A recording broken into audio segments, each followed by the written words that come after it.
Ô, Bia, a gente tava falando aqui dos psicopatas que eles são 100% razão e 0% emoção. Mas então eles são muito burros, né? Porque, pô, tem algumas... Esse tipo de atitude, por mais que ela seja pensada, não sei o que e tal, ela é meio imbecil, não é? Não sei, pelo seguinte, racionalmente, eles são muito estrategistas. Por exemplo, o psicopata no sistema penitenciário, ele é aquele que vai estudar, vai pedir livro e vai ter a pena diminuída. E vai se comportar muito bem. Ele vai ficar bem no sistema penitenciário. Ele fica bem, ele ali começa a coordenar tudo, ele estuda, ele diz ao advogado o que deve fazer, o que não deve fazer. Agora, ele tem uma fraqueza, que é a memória. Você concorda que a nossa memória tem um componente afetivo muito grande? Com certeza. Né? Por isso que a gente tem trauma. Né? É. Porque gruda ali. Muito bem. O psicopata, ele não tem esse detector. A memória dele não detecta como aquilo é uma coisa desagradável, porque para ele não é. Então, o que acontece? Ele se repete. Entendi. Por isso, do vereadorzinho, né, lá do Rio, que matou o menino... O Jairinho. O Henri. Henri Borel. Por isso que assim que estourou, foi dia 8 de março, eu me lembro, eu estava fazendo uma live na segunda-feira seguinte, aí entraram e perguntaram. Eu falei, gente, eu ainda não sei, mas olha só, se foi ele, eu digo o seguinte, se foi ele, com esse nível de perversidade, estamos diante de um psicopata. É que ele matou o garoto de porrada, não é? Exatamente. Foi de porrada. Exatamente. Que é a coisa do prazer. O psicopata tem prazer de ver o outro sofrer, de subjugar. Ele tem prazer, mesmo. Não é prazer sexual. O prazer é você ter ali a criança, ou seja lá o que Tem for, uma vida na implorando. Vida e morte. Vida e morte na mão.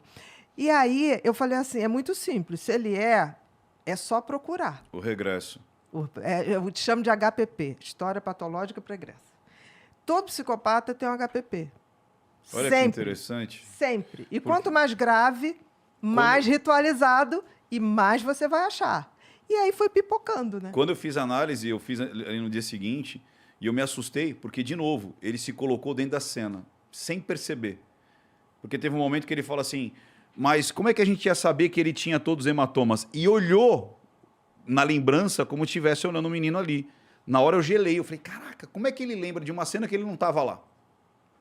E aí eu tive essa mesma percepção. Eu falei assim, busca o passado desse cara. Porque ninguém parte do zero para um nível de morte dessa, de perversidade dessa. Não existe. Ele pode ter treinado, porque tem o requinte, né? Refinar a psicopatia, né? O prazer dele. Tem e ele vai refinando e escalando, né, doutor? Refinando e escalando, exatamente. O que acontece com o psicopata?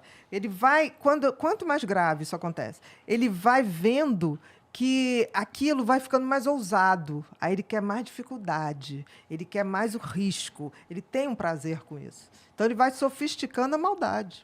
Vai aumentando. Caraca, você deu para entender como psicopata não tem nada a ver com doente mental? Deu. Vamos respeitar os doentes mentais. Isso. Deu para entender. Porque, assim, um esquizofrênico é um psicótico, aquela pessoa que sai da realidade. Esse cara, o índice de homicídio dele é muito baixo. E quando ele comete um crime, ele comete porque ele tem medo absoluto que, na cabeça dele, você faz monstro, parte, né? de uma psicose, né? Não, ele imagina uma realidade onde você está planejando matá-lo. Ele mata você por desespero, para não ser morto. Então é aquele cara que ouve vozes, não, estão falando de mim na televisão. Aí se você está na televisão, ele fala, é ele que começou essa trama toda. Se ele chegar a fazer alguma coisa, ele faz por medo absoluto. O psicopata não, ele faz planejadinho. Por exemplo, tem gente que fala para mim, mas os pedófilos não são psicopatas. O pedófilo, quanto mais, não tenha dúvida. Sim. Não tenha dúvida. Ele vai ritualizando aquilo. E sempre ele faz da mesma maneira. Sim, ritualizando. Se você for ver, ritualização é uma das características, né, doutora? Da gravidade. Da gravidade. Igual, Agora, por exemplo, o Ted Bundy, né? Ted Porque ele vai e cada vez mais uma mais escalada. ousada. E sempre do mesmo jeitinho. Ele ficava mancadinho ali, aí quem ajudava... Fingindo, olha a pena. Ted Bundy foi o maior serial killer da história. Ele botava um gesso fajuto, né?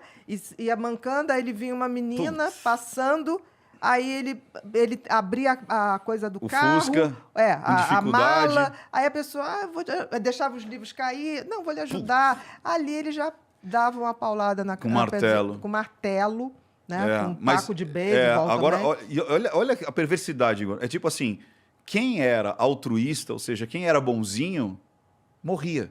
Sim. As pessoas que não eram boazinhas, tipo, tô com pressa, não tô nem aí, sobreviviam. Ou seja, eles Exatamente. pegavam as pessoas mais legais, as pessoas mais Sempre. caridosas, essas que mereciam morrer. E o mais interessante é que o psicopata, quando se Seja refere um a filho da isso... puta. Né? E o pior, que quando eles vão escolher a vítima, eles escolhem uma vítima ao contrário, que sente muito. Entendi.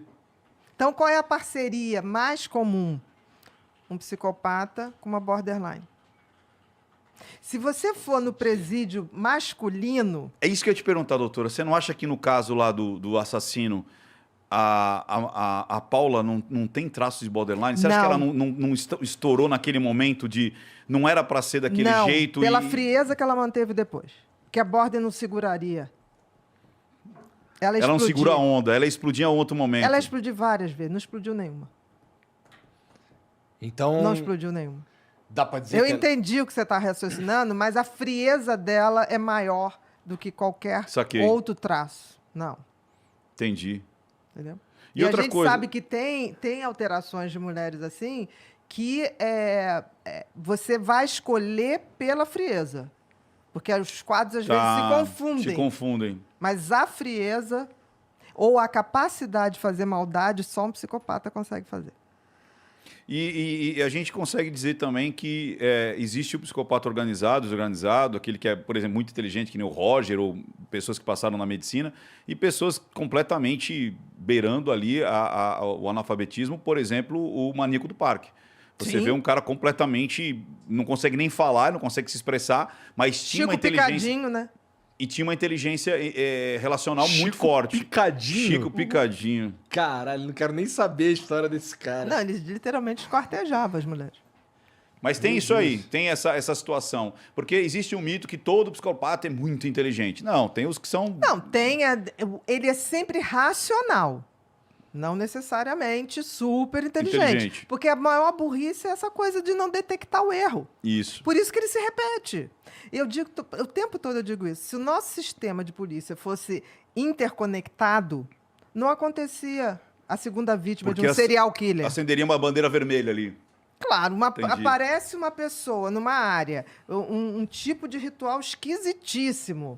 Aquele cara vai se repetir. Mas o que acontece? A nossa polícia não é integrada. Por exemplo, você é daqui de São Paulo. Aí você comete um crime no Rio. Meu filho até te achar, né? E aí, quando achar, vão mandar o processo para cá, para o Ministério Público de cá, mandar para lá, para você reconhecer, para alguém reconhecer que é você que é de São Paulo, mas está lá no Rio, estava lá no Rio. E a coisa roda. É uma coisa absurda, quando isso podia ser interagido só. Para identificar mais rápido. A É Elise, vida, a Elise né? Matsunaga, você acha que ela é borderline? Não, psicopata. Totalmente. Totalmente. Aquele discurso da Elisa, de tipo assim, o empoderamento, né? Uhum. Ela quase virou a feminista que detonou o marido, Sim, né? sim, na cadeia, na saída dela, as mulheres batem palma pra Gente, ela. isso é um absurdo. Um absurdo. Eu acho que nós temos que valorizar as mulheres, tudo bem, mas a gente Sim. não pode distorcer a história. Vamos lá. Ela trabalhava onde? Enfermagem. Não. Sabia? Depois. Antes, você foi fala. para menina, Antes ela, foi para uma ela- casa ela- de programa. Ela era menina é isso sushi. Aí, é isso aí, fazia Que é muitos aquela programas. prostituição que Desde o Paraná, é isso ela aí. começou como menina Começou sushi. como garoto E aí de programa. você chegava lá, ela estava nua, com as Certo. peças sendo servido o seu combinado. Muito bem. Quando ela conheceu aquele cara, ele já saía com uma amiga dela. Sim. Aí você vê, ela mirou ali, ela roubou da amiga, e aí depois ela fez todo o planejamento, porque vamos combinar, gente. A mulher foi de uma frieza. O Border não consegue. Entendi. O Border explodiria, quebraria a casa inteira. Entendi. Chamaria. E é o contrário. Eu tive uma vez uma paciente border que ela pegou uma traição do marido e ele era um cara muito poderoso. Então ela sabia que não ia ter como. Sabe o que ela fez? Pegou o armário de casa, jogou nela, foi para a polícia denunciar que tinha apanhado. Tamanha é a raiva. Porque o problema é prejudicar o outro. Entendeu? Ela ali, imagina que a mulher passou, botou a filha para dormir, matou o marido. Esquartejou. Depois da pizza, né? Comeu a pizza. Deixou o sangue coagular. Coagular para não sangrar. É. Para não sangrar, que você sabe disso, né? O sangue tem que coagular, senão... E aí ela ficou a noite inteira esquartejando. Imagina o grau de frieza que tem que ter uma pessoa dessa para sair com as malinhas de manhã. Eu comecei a achar uma coisa muito estranha quando ela dizia assim, eu apresentei o mundo para ele. Eu Como? ensinei ele a tomar vinhos e ir para os restaurantes. Eu falei... Amor, isso não existe, né? Você vindo de chopezinho, um cara que é multimilionário, Exatamente. que já nasceu num berço, eu que ensinei ele a tomar vinho. Não, e aí, eu falei, nossa, essa a mina coisa... tá surtando. Não, para você ver que muda a narrativa, né? Ele me deve. Não, você falar com o maníaco do parque, fala assim, mas como é que você é um cara feio, pobre, motoboy na época? Como é que você levava essas mulheres lá pro parque e fazia tudo isso? Elas que queriam, elas que escolhiam, a ambição é delas. Quer dizer, ele não tem problema nenhum. Isso.